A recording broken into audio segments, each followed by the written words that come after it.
My mother-in-law is suing me for not letting her see my kids one weekend. She thinks they're her kids. This is what happened. Subscribe to Am I the Jerk on YouTube and hit the bell for notifications. So this has been my week/weekend, guys. Friday night around 10:30 p.m., my mother-in-law texted my hubby informing us that she would be at the apartment to get the kids Saturday evening. This was worded as an FYI, not a request. At the time, she was informed that we have plans for Saturday evening, but she could get them Sunday if weather permitted. She argued this, but gave in. Saturday night comes and the roads are not safe. Mixed snow and rain all day with more in the forecast for Sunday. My husband texts my mother-in-law that the kids wouldn't be going anywhere because of the road conditions. She agreed that the roads were bad and we thought that was the end of it. On Sunday, my husband went to work and the kids and I went about our normal weekend routine. Then, at noon, my mother-in-law shows up on my porch informing me she was taking the kids, and also had the stuff to cut their hair, which had never been discussed. I reiterate that husband had told her the kids were not leaving the house because the roads were not safe. She proceeded to scream at me that she can take the kids whenever she wants to because they are mine. I told her, have a good day, and then shut and locked the door. I then texted my husband to let him know what had gone on and to expect her to contact him. She sat in my parking lot for 10 minutes screaming at him and then left. When she left, I called a friend to come over in case she came back before my husband got home from work. The day was going as normal until at 3 p.m. when someone tried to walk into the apartment without knocking, and then began pounding on the door. Mother-in-law was back, knowing there was about 5 hours until husband got home. I did not open the door. She started calling and texting my husband at work, telling him to call her or she would call the cops. He did not. About an hour before he got off, she texted him saying she had called and was waiting for them to arrive. My husband took a different route home, which allowed him to avoid walking past her car, and we went about our normal night. Kids, bath, and bedtime since there was school the next day. She finally pulled out of the parking lot at 9:30 p.m., 6.5 hours after arriving. The texts and calls haven't stopped, and today she left my husband a voicemail threatening legal action if he doesn't call her and let her see the kids. We've removed her from all of the kids' information at their schools in case she tries to go that route and are currently looking for a lawyer to make sure nothing happens. Can someone please tell me what is wrong with this lady?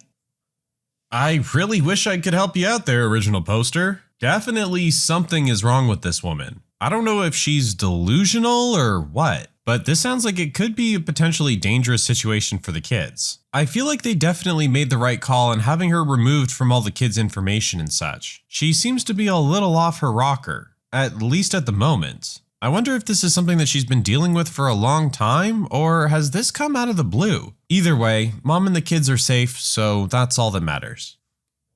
I really don't want my disabled sister coming to my wedding. I know this sounds awful, but please, hear me out. I'm a 22-year-old female and my sister, Anna, is 21 and is special needs. She has severe autism, and while she is verbal, most of her communication is physical, like sign language due to her social discomfort. She does speak around family though and has pretty bad cognitive skills. She can't comprehend boundaries and lives with our parents so they can best watch her. I'm getting married in 3 months. We planned a simple wedding and reception at my fiancé Michael's parents' farm and barn. Since it's all going to be DIY and we aren't planning anything too expensive, we can do things pretty quickly since flowers, food, and decor will be provided by his family. I sent out invites last week and I asked that Anna not come. I told my parents I understood that would mean they may not show up, but it was just a heads up. Why no Anna? She has an issue with touching Michael and trying to kiss him. At times when we were at my parents' house, Anna would try and grab Michael's hands, try to lean in to kiss him, or would have really bad shutdowns if she wasn't allowed to be directly next to him. We've tried speaking to her, but there's only so much we can do when she doesn't really understand. I told my parents I just want one day for Michael to be my partner and not Anna's comfort person. They called me selfish and asked how I expected them to agree to something like this. They told me Anna is disabled and may never experience a wedding of her own. And while I have Michael for probably the rest of our lives, she'll have no one. And that Michael and I can be a little more understanding to the reality of her life. I feel like a total jerk. And what they're saying has really gotten to me and I'm starting to question my decision. Update. My parents called me letting me know they won't be coming, and that it's best I don't bring Michael around anymore since I've chosen some man over my sister. They told me that Anna wanting to kiss Michael and hug him is normal for women her age, and that she doesn't understand what her feelings mean. I suggested they try to redirect her during the wedding, but they said Michael is going to be family to her and he needs to get over it. I suggested they watch the wedding via web, and they said that's not fair, and that they deserve to see things in person. I asked if I could pay for someone with proper credentials to watch her that day while they pay attention, and they asked what I would do when they died and if I'd pawn her off every time. I dropped the unfortunate truth bomb that I don't want to put any more of my life aside for Anna anymore. I did it up until I turned 18, and that Anna is not my life's responsibility and I won't be her keeper. I assured them I'd pay for her care, but if she's okay doing this to Michael, then I worry for if I ever do choose to have children and what she would do to them. They said I was sick for suggesting she'd do anything to my future children and hung up on me. They sent a lengthy text telling me not to contact them until I could do the right thing. So that's where we are. What do you guys think? Am I being a jerk about all of this? Okay, I feel like this one is not cut and dry at all. This definitely has a lot of gray areas here. Now, I'm not a doctor, and I haven't had any kind of extended contact with someone with autism like this, so it's hard for me to really give any input on Anna's behavior here. All I can do is try and see things from our original poster's point of view, and in that, I do see how her sister's behavior would make her uncomfortable, and that this isn't something that she would want happening at the wedding. Now, I would also think that having to live with Anna for 18 years, that she would understand her condition a little bit more. While I was reading, I thought the same thing that the mother said, which is that Anna is an older woman and doesn't understand the feelings that she's having probably. To that extent, it needs to be a little more forgiven, I think. And that is what has happened up until this point. But our original poster just wanted one day of the wedding to not have to worry about this kind of thing. While I do think it would suck, Anna not being able to go to the wedding and getting to see her sister get married, which I'm sure would make her very happy, again, I understand where our original poster is coming from. Now, I'm not saying that she's right, because I honestly don't know, but I understand her feelings. Let me know what you guys think about this one in the comments. I had to turn off the home Wi-Fi so that my wife would stop working. I, 35, have been married to my wife Jen for 3 years, and before that we dated for 6 years. She's also 32 weeks or 8 months pregnant with twins. She's my best friend and I absolutely adore her, with one minor flaw. She's a huge workaholic/perfectionist. While we both have very well-paying jobs, Jen's job is way more stressful and time-demanding. Even though she's brilliant and amazing at what she does, she often works around the clock, on average 60-hour weeks, at home and in the office. This wasn't a problem before, but about 2 weeks ago, her doctor told her to take a step back from work, i.e. to go on early leave, since the stress was starting to cause her a couple of health issues, even though the babies themselves are fine. However, being the workaholic that she is, she's still been working from her laptop 6 to 8 hours almost every day, which, fine. I understand that she had a couple of cases that she needed to finish, but most days she was so focused on work that she was forgetting to eat meals and falling asleep at her desk. So yesterday when I got home, I realized she had done the same thing again. I woke her up and told her that she needed to go rest in bed. She insisted she was fine and said there was an emergency with a client of hers and she just needed to finalize some things for a coworker. I asked her to just take a break first and take a nap and eat, but she said that she would once it was done and that it wouldn't take her more than an hour. I told her fine, but no longer than an hour even though I was pretty annoyed. So 2 hours later, when she was still working, I became frustrated and unplugged the Wi-Fi and put the cable out of sight. The only purpose of this was to cut her off from work on her laptop because she clearly had no intention of stopping. Once she realized, she yelled at me, called me a jerk, and she said I was treating her like a child and accused me of being controlling, condescending, and borderline abusive. I told her that she's being stupid and just to let the coworker that asked for her help to handle it. I said that she was free to use the mobile hotspot on her phone, or figure out the router herself, but otherwise I would plug it back in when I woke up, which I did. She was so mad that she slept in the guest room. And when I went to apologize the next morning for calling her stupid, not for cutting the internet, she said that she can't even look at me. She hasn't said another word to me since. I'm starting to feel like I might have been a bit extreme, even if I only did it out of concern. But honestly, she's overdoing it by trying to meet deadlines that she's not even supposed to be responsible for. So, am I the jerk? I really don't think you're being the jerk in this situation. You're honestly only looking out for your wife's best interests. She really does sound like a workaholic. And with her condition now, she needs to be taken care of. And to take care of herself. I understand for some people it's hard to relinquish control like that, and as a result, they tend to get angry and defensive, which is what we're seeing here. I hope she really does come to understand that you're just doing this out of concern for her, and she does need to learn when to take a break. If ever there's a time, it's when you're 8 months pregnant with twins. Lady, we can already tell you're a superhero. You don't need to prove anything else to anyone. Get some rest.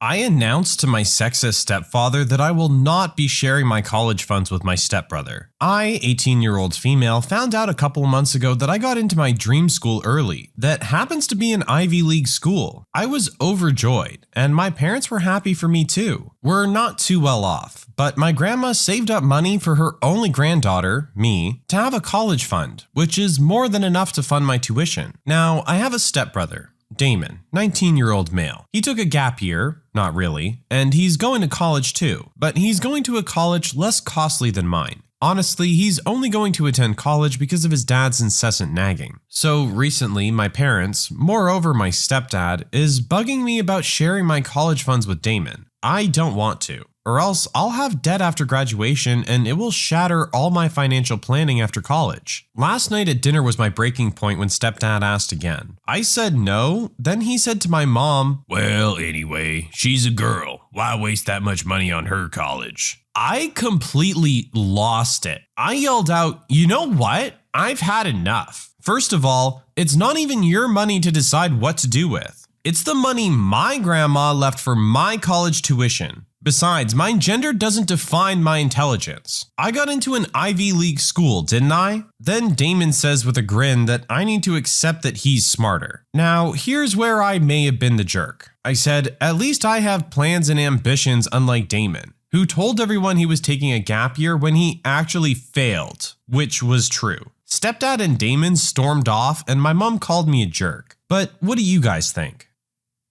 No, I think that comment was entirely fair game. I think everything you said was completely true. It is your money. It was left to you by your grandmother for your college tuition. You got into a great school that you actually care about and want to get the education. It sounds like your stepbrother would really just be a waste of the money and end up dropping out, which isn't something that you would want to financially be contributing to. And stepdad probably knows this as well, which is why he's trying to pawn off some of the funds to you. Stepbrother wanted to cut in with a snarky comment and got one right back. And he's just pissed that yours was better. You're not the jerk. Don't feel like one. People need to take responsibility for their own actions. Or their own kids. If you want to go to college, you pay for it. If you want your kid to go to college, you pay for it. Why do you expect someone else to cover that cost for you? You clearly understand how much money it is and how hard it is to get that kind of money. Else you would have it readily available already, wouldn't you? So cut the girl some slack. And that sexist comment, screw you.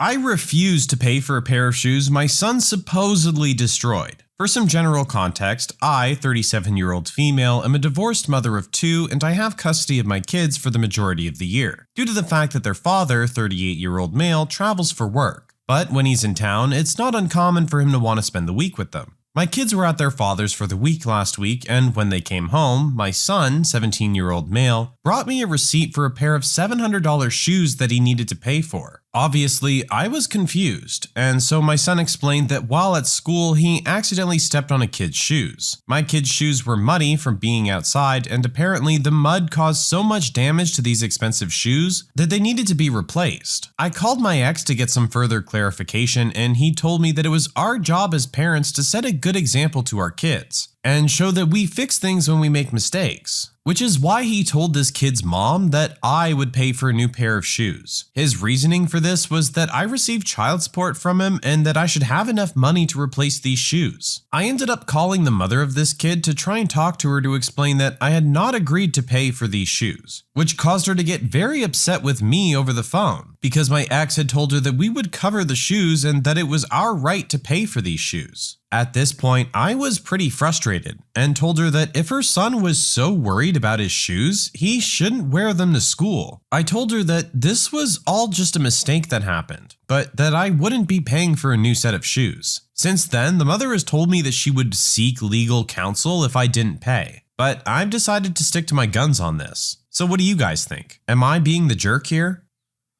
So this is a bit of a weird one where I kind of feel like everybody's right. I do think that they should pay for the shoes. $700 is a massive cost. If that was a nice pair of shoes and your kid ruined them, it is logical for you to have to replace them. I also agree that if it's a $700 pair of shoes, the kid shouldn't be wearing them to school in the first place. I agree with the mother, who says that she doesn't feel like she should have to pay for these. The only clear person in the wrong here is the father. The thing he got right was accepting responsibility for his son ruining the shoes. The thing he got wrong was then immediately passing that responsibility to his ex-wife. If you're going to offer this woman payment for the shoes, be prepared to at least pay for half of it. And his reasoning for his ex-wife paying for it is that he pays child support? That doesn't cover random $700 shoes. That covers basic food and expenses. You can't just throw this kind of thing in and assume that child support would cover it. I feel like he really and truly is the jerk of this story. I chose my senior cat over my sister and potentially allowed her to become homeless. I'll preface this by saying my mother treated my sister and I differently. I was always less than while she could do no wrong. She'd always buy my sister everything she wanted while I wore her hand-me-downs. I moved out at 18, worked through college, went non-contact with my mom and low contact with my sister, and our paths diverged greatly from there. I now work in a field that pays well, while she's a stay-at-home mom. I guess I never quite got over this, and while I know the main jerk is my mother and my sister didn't really know any better, I still fester negative feelings towards both of them. I found Tom in a bag as a newborn kitten. He was the only one still alive and I raised him over summer break when I was 13. Then, when school started, my mother got rid of him and I had to go through great and extreme lengths to find out where she dumped him. Took me a week to find him and we've been together ever since. For a few months, Tom hasn't really been okay and has been slowly declining. The vet, however, based on the recent blood panel we did, was confident that he still had some life left to live, and said that he's by far the healthiest geriatric cat she's seen in a while. Thus, we decided to try out surgery to improve his quality of life, even though he's 21. This surgery comes with a price tag. I'm not in the US, but it's around 3 months worth of minimum wage in my country. It won't set us back much, hardly an inconvenience, but we'll be frugal just in case complications happen. He's scheduled for Monday, fingers crossed. Anyway, my sister dropped by on Sunday, which was strange. We haven't spoken since she messaged me a Merry Christmas gift on Facebook. Looks like her husband jumped onto the NFT bandwagon and they're kind of broke and a few months behind on mortgage, and asked if I could help her out with the payments, since they're at risk of becoming homeless. I said, I'm sorry she's going through this, but this is not a good time for me either, and listed the reasons above. I don't want to ever be in a situation where my cat's life depends on $100 that I can't afford to pay. I suggested she get a job and maybe downsize/move in with mother while they get back up on their feet. She did not take this well. She called me names and a crazy cat lady that's going to end up alone, plus some other nice words. I kicked her out. My mother and other relatives have been spamming me through the week for being heartless and caring more about an animal than my own flesh and blood. My husband says I could have just given her some cash to avoid the drama. And he's right, I could have. This is why I feel like I might be the jerk. In the end, the main reason I chose not to help is due to my childhood baggage. Well, it does kind of sound like you're addressing the issue yourself here right at the end. That the real reason you said no is due to what went on when you were a kid, which you also stated yourself isn't really your sister's fault. Now, I do agree that she has the option of just getting a job, and it sounds like she would rather just ask for the money than have to actually do some work. At the end of the day, I don't know what their situation is. It was stated that she's a stay-at-home mom, so with a couple rugrats running around, maybe she needs to be there and can't be getting a job right now. And you did say that technically you could give her the money. Now, with all of this in consideration, I still don't really think you're being a jerk here. I understand your feelings and why you did what you did. There's a lot of negative emotions there. But sometimes overcoming those negative emotions and doing something to help someone who you feel has slighted you can actually really turn that relationship around. This action of helping her out could have ended up bringing you guys closer than ever, but I guess now we may never know. I don't know. It's hard for me to definitively call this poster a jerk. What do you guys think? When you subscribe, make sure to hit the bell to turn on notifications. Put the playlist on in the background to finish listening to all the stories linked at the top of the description. And if you like Am I the Jerk, give Am I the Genius a shot, linked in the description as well. Either way, thanks a lot for watching, and we'll see you guys next time.